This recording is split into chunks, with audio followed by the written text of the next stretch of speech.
লাঞ্চে বানিয়েছিলাম গরম ভাতের সাথে খাওয়ার জন্য ট্যাংরা মাছের মাখা চচ্চড়ি। খুব ইউনিক একটা রেসিপি আর খুবই চটজলদি হয়ে যায়। চলো তোমাদের সাথে আজকে শেয়ার করেই ফেলি। প্রথমে কিন্তু আমি গ্যাস জ্বালাইনি, শুকনো কড়াইতেই নিয়ে নিয়েছিলাম 650 গ্রাম ট্যাংরা মাছ। মিডিয়াম সাইজের ট্যাংরা মাছ ছিল। ট্যাংরা মাছগুলোকে রেখে আগে ভালো করে কড়াইয়ের মধ্যে চারিদিকে ছড়িয়ে দিলাম।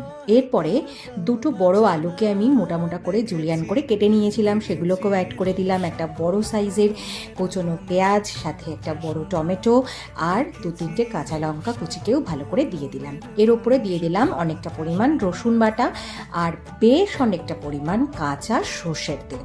এরপর স্বাদ মতো নুন, হলুদ, লঙ্কা গুঁড়ো, জিরে গুঁড়ো, ধনে গুঁড়ো আর সানরাইজের শাহি গরম মশলা।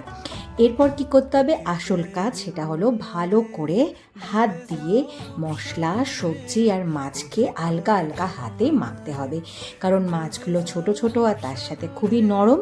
তো খুব আস্তে আস্তে যত্ন সহকারে মাছগুলোকে আর মশলার সাথে, সবজির সাথে মেখে ফেললাম। এরপরে হাতের মধ্যে অনেকটাই মশলা লাগানো ছিল আর সামান্য পরিমাণ জল দিতে হবে বলে হাতটাকে ওর মধ্যেই ধুয়ে নিলাম। এরপর গ্যাস জ্বালিয়ে আমি ঢাকা দিয়ে দিলাম 20 মিনিটের জন্য। একদম সিমে সিমে হয়েছিল।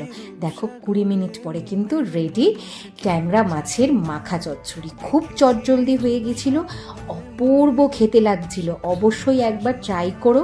ট্রাই করলে আমার কথা তোমাদের একবার মনে পড়বেই।